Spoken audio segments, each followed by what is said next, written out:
Fala galera, tudo bem com vocês? Matheus Azermati trazendo mais um vídeo. Hoje para a gente comentar aí brevemente sobre o dia 12 de setembro, segunda-feira, e como que você poderia ter realizado operações seguindo as teorias de Smart Money que são amplamente utilizadas aí pelos grandes bancos e instituições financeiras que operam no mercado. Lembrando que esse conteúdo também pode ser aplicado aí em outros mercados, assim como mini dólar, forex, criptomoedas, ações e até mesmo as commodities. Antes de tudo, eu vou pedir para vocês curtirem o vídeo, se inscreverem no canal, caso ainda não sejam inscritos, e deixarem um comentário aí no final do vídeo se esse conteúdo tem sido relevante para vocês, beleza? Bom galera, então o dia 12 está aqui, eu vou apagar tudo que eu já tinha feito para a gente seguir um racional do zero. Bom, antes do pregão abrir, a gente teria demarcado as regiões mais relevantes aí para a gente buscar nossas operações. Então a gente mais ou menos teria essas regiões demarcadas e o mercado já abriu ali fazendo a captura de liquidez, caracterizando ali um possível fake out, né? Inclusive acabou confundindo algumas pessoas, mas para quem é atento, quem realmente está a fim de estudar, já tinha assistido aí o vídeo que eu trouxe no canal sobre isso não é um fake out. Então, se a gente parasse e calculasse essa região, a gente ia ver que nós temos dois parâmetros que estão por fora do que a gente procura nas operações, que seriam basicamente um stop muito caro e a relação de risco e retorno prejudicada justamente por isso. Então você ia buscar ali a tua entrada, mas fazendo o cálculo você vê que normalmente fake outs e springs dão stops aí prováveis abaixo de 185, 190 pontos de stop. Então, esse primeiro quesito já seria invalidado nessa operação, porque a gente teria um stop aí de 320 pontos.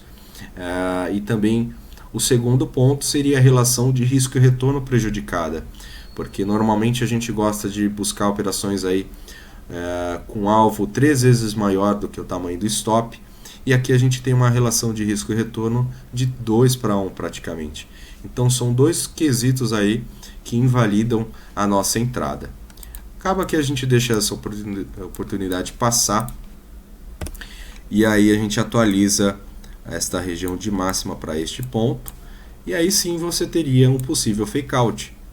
Se a gente parasse e analisasse, você faria a sua entrada assim que o mercado fizesse a captura dessa liquidez e fechasse um candle abaixo. Então mais ou menos neste candle você faria a sua entrada, deixando o stop logo acima, 110 pontos, e buscando a primeira região relevante, que seria neste primeiro ponto, o que já nos permite uma relação de risco e retorno interessante. Então você tem uma relação de risco e retorno aí de 3.7 para 1. Então você já tem dois quesitos atendidos aí, pode clicar.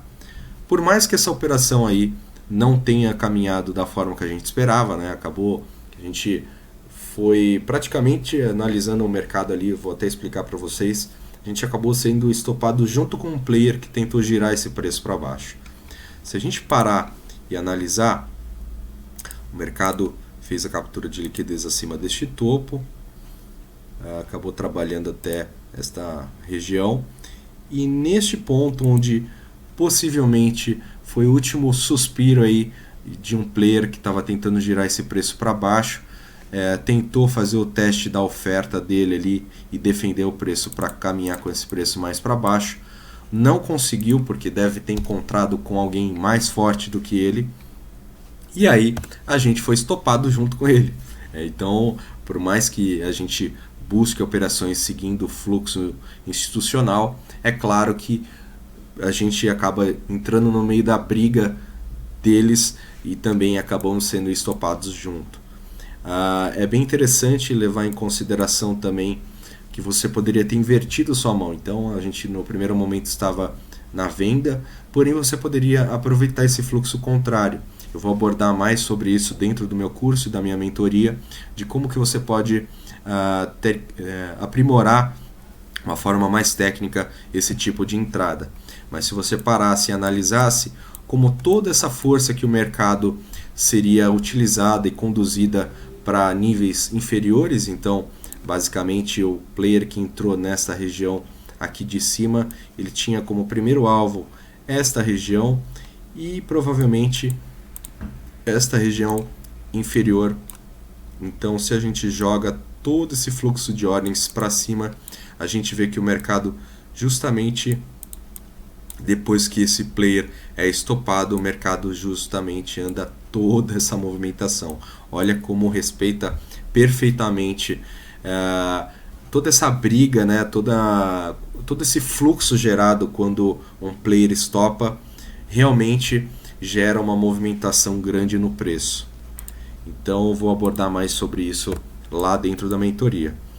Bom, então o mercado acabou se desenvolvendo aqui, não dando oportunidade para um novo fake out neste ponto, né? Até porque se a gente parar e analisar, nenhum candle fechou abaixo da região, então a gente já ignora novamente essa região, beleza?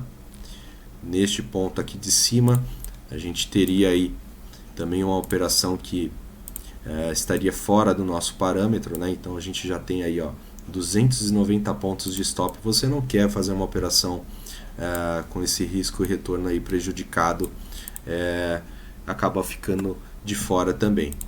Mas se você tiver um olho clínico, você acaba aproveitando toda essa movimentação e essa estrutura de alta, e o mercado faz a captura de liquidez neste ponto, e aí sim você tem uma oportunidade para realizar uma compra após a captura de liquidez. Se você parar e analisar, você teria a compra a partir do momento que o mercado fechasse novamente acima dessa região, sem se deslocar muito aqui para baixo. Desculpa só que eu enganei aqui com a ferramenta. Então você teria um stop de cerca de 135, 140 pontos de stop, buscando a próxima região de liquidez, que neste caso era esta região de topo. Então você teria aí um alvo de 440 pontos, com uma relação de risco e retorno maior de 3:1. Então aí temos os dois quesitos atendidos. E é bem interessante depois que você poderia realizar uma nova operação, e aí é onde realmente você acaba entrando em alguns momentos na frequência do mercado, onde você está se desfazendo de um alvo e acaba tendo a oportunidade para entrar novamente no mercado. Se a gente parasse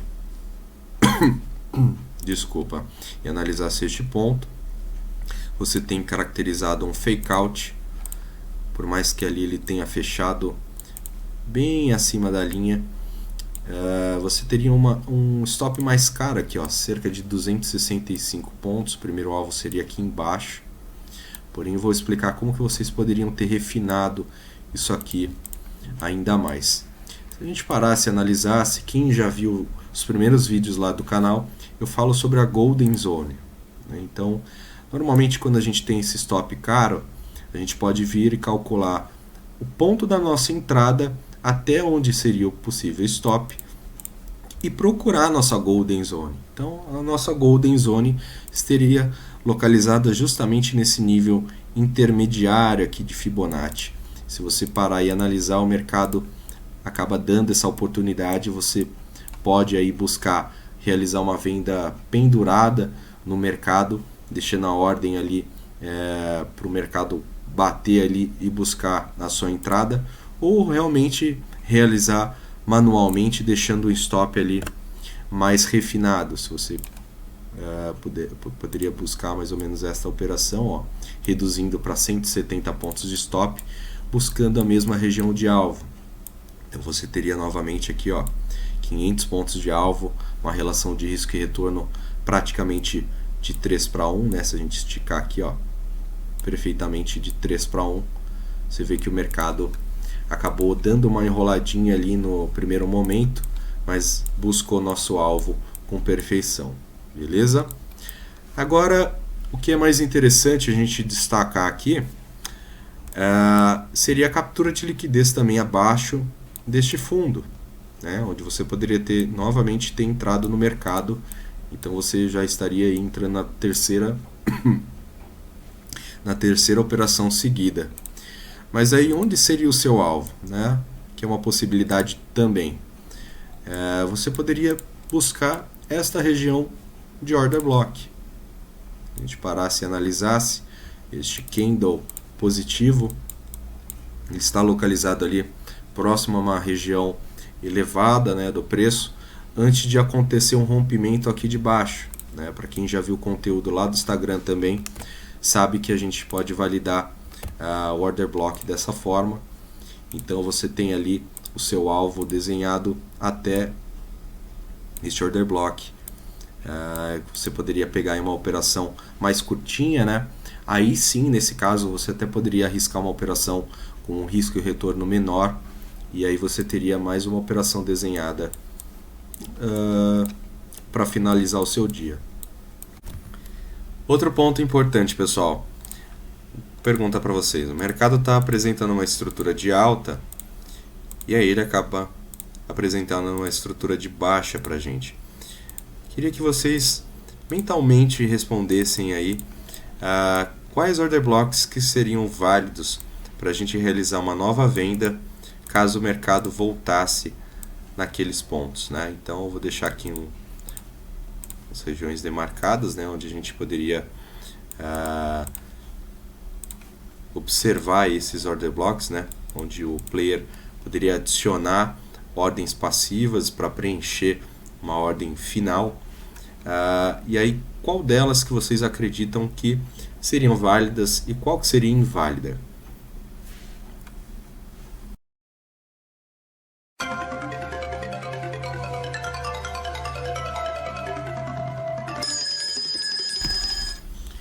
Bom, se você respondeu que esta área seria inválida, sua resposta foi correta. E por qual motivo? Se a gente parasse e analisasse, a partir deste ponto o mercado causou um rompimento. É que ficou um pouquinho estranho. Ele causou um rompimento deste ponto. Então a gente pode validar que ele tem realmente força. Agora, neste ponto, neste order block, ele não causou o rompimento aqui. Este aqui sim, ele causou um novo rompimento. Então seria válida. E a mesma coisa para este aqui de baixo. Se a gente parasse e analisasse o mercado, caso ele voltasse em algum desses pontos válidos, ele poderia dar uma nova oportunidade de venda lá de cima, se fosse o caso. Agora, neste daqui, ele poderia ser rompido. Então você poderia tentar realizar uma venda.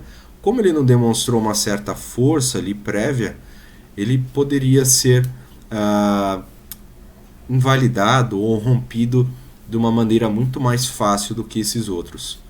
Então, dessa forma, eu abordo aí esse novo tema para vocês sobre order blocks. Espero que vocês tenham gostado e até mais.